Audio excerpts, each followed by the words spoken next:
तो फाइनली हम Indian football fans के ऊपर एआईएफएफ ने मेहरबानी कर दी है भाई। और टेंडर प्रोसेस का जो डॉक्यूमेंट रिलीज होने वाला था 15 अक्टूबर को, उसको 16 अक्टूबर को रिलीज कर दिया है। पर खैर एआईएफएफ को हम क्या ही बोल सकते हैं। तो वीडियो में हम इसी बारे में बात करेंगे। वैसे डॉक्यूमेंट तो काफी ज्यादा बड़ा है, बट इसके ऊपर कुछ मेन मेन पॉइंट्स जो है जिसके बारे में हम डिस्कशन करेंगे इस वीडियो में। तो अगर आपको वीडियो अच्छा लगे तो प्लीज सब्सक्राइब कर देना। और मैंने एक चीज नोटिस करी कि भाई 99% of the people watching video are not subscribe. तो ऐसा आप क्यों कर रहे हो गाइस? प्लीज सब्सक्राइब कर दो और वीडियो में आगे बढ़ते हैं।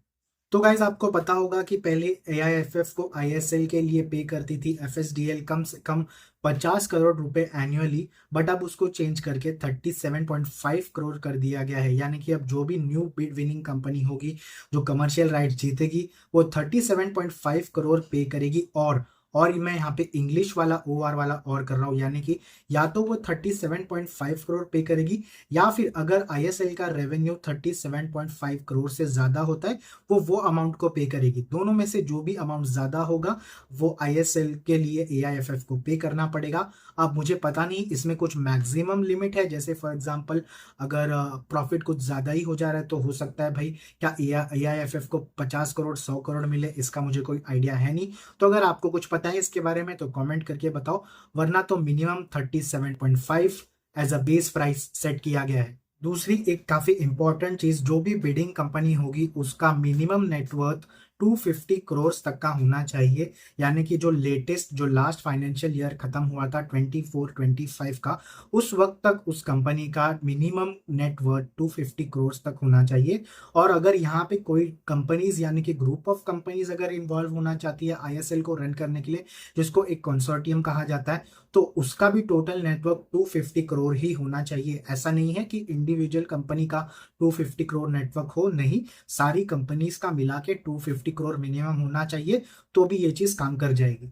And arguably one of the best news जो कि एक इंडियन फुटबॉल फैन के लिए हो सकती है, आईएसएल फैन के लिए हो सकती है, जो देखना चाहता है कि भाई इंडिया में एक प्रॉपर लीग फुटबॉल रन हो, वो ये है कि प्रमोशन और रेलीगेशन फाइनली हमको 25-26 सीजन से देखने को मिल सकता है। अगर आगे जाके कुछ चेंज होता है तो I can not see that, but फिलहाल तो यही लग रहा है कि 25-26 सीजन हिस्टोरिकल होने वाला है। बिकॉज इस सीजन से प्रमोशन और रेलीगेशन को, जैसे कहा गया था, एएफसी के रोड मैप में स्टार्ट कर दिया जाएगा। यानी कि आईएसएल से कोई एक टीम रेलीगेट होगी 25-26 सीजन में, और कोई एक टीम प्रमोट होगी आई लीग से। And to run the league एक टीम सेटअप करी जाएगी from the members of AIFF, और जो बिड विनिंग कंपनी होगी उसके मेंबर्स कुछ सिलेक्ट करे जाएंगे। और ये दोनों मेक श्योर करेंगे कि ISL for the next 15 years, जो कि इनका कॉन्ट्रैक्चुअल ऑब्लिगेशन होगा 15 साल का, उसके लिए ये लीग रन करने के लिए जो कमिटी सेट करी जाएगी वो इन दोनों को मिलाकर होगी। इसके अलावा एक और चीज यहाँ पे अच्छी बात जो मुझे लग रही है ऐड की गई है, वो है कि जो भी टीम रेलीगेट होगी, सबसे बड़ा इशू यही होता है कि अगर कोई टीम रेलीगेट हो जाती है, फॉर एग्जांपल कोई नई टीम जो पिछले ही साल आई है और वो एक ही साल में रेलीगेट हो जाए, तो उसने क्या ही प्रॉफिट बनाया, क्या ही एक फैन बेस अपना खड़ा किया, क्या ही रेवेन्यू बनाया, राइट?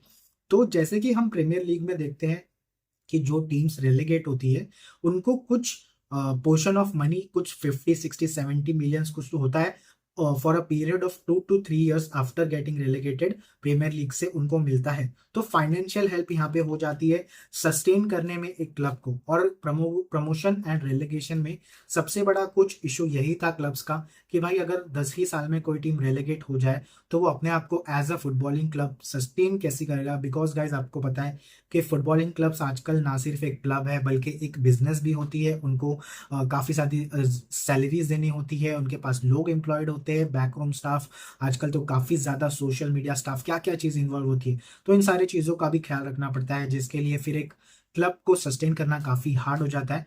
तो ये जो अमाउंट ऑफ मनी जो मदद मिलेगी रेलीगेटेड क्लब को आईएसएल से रेलीगेट होने के बाद, वो काफी अच्छा रहेगा मेरे हिसाब से। और एक और काफी अच्छी चीज यहाँ पे देखने को मिल रही है कि सेंट्रल रेवेन्यू पूल यानी कि सेंट्रल रेवेन्यू शेयर सिस्टम होगा। फॉर एग्जांपल जो भी बिडिंग विनिंग कंपनी होगी उसको जो भी इनकम आएगा as a gross revenue, gross income, उसमें से उसका 2.5% रेवेन्यू शुरुआती के 5 साल उस कंपनी को between all the members club जो भी होंगे उनको शेयर करना होगा फॉर द फर्स्ट 5 years 2.5%, और उसके अगले 10 साल यानी कि टोटल फिर 15 साल हो जाएंगे, उसके अगले 10 साल कंपनी को देना होगा 5% of the total gross revenue जो भी वो अर्न करेगी between all the ISL members. तो इससे एक चीज और होगी कि यहाँ पे हमको एक सस्टेनेबल लीग फाइनली फॉर्म होते हुए दिख सकती है through all of this new rules that are being brought in. तो आपको क्या लगता है कमेंट करके जरूर बताना। बिड सबमिशन की लास्ट डेट रखी गई है 5 नवंबर, यानी कि अगर आप कोई कंपनी हो जो आईएसएल के कमर्शियल राइट्स में उसको रन करने में for the next 15 years involve हो, इंटरेस्टेड हो, तो आप 5 नवंबर तक बिड कर सकते हो। और इस डॉक्यूमेंट को लेके जो कि काफी बड़ा डॉक्यूमेंट है, कोई डाउट्स है, कोई क्वेश्चंस है, तो उसकी लास्ट डेट October 21 है। तो October 21 से पहले आप एआईएफएफ को रिटर्न में, मेल में, जो भी है आप उनको कॉन्टैक्ट कर सकते हो, और अगर आपके कोई भी डाउट्स है तो आप उनको बता सकते हो। वीडियो कैसा लगा कमेंट में जरूर बताना, और आपको क्या लगता है क्या इसके बाद फाइनली हमको आईएसएल का एक प्रॉपर स्ट्रक्चर फॉर्म होते हुए दिखेगा।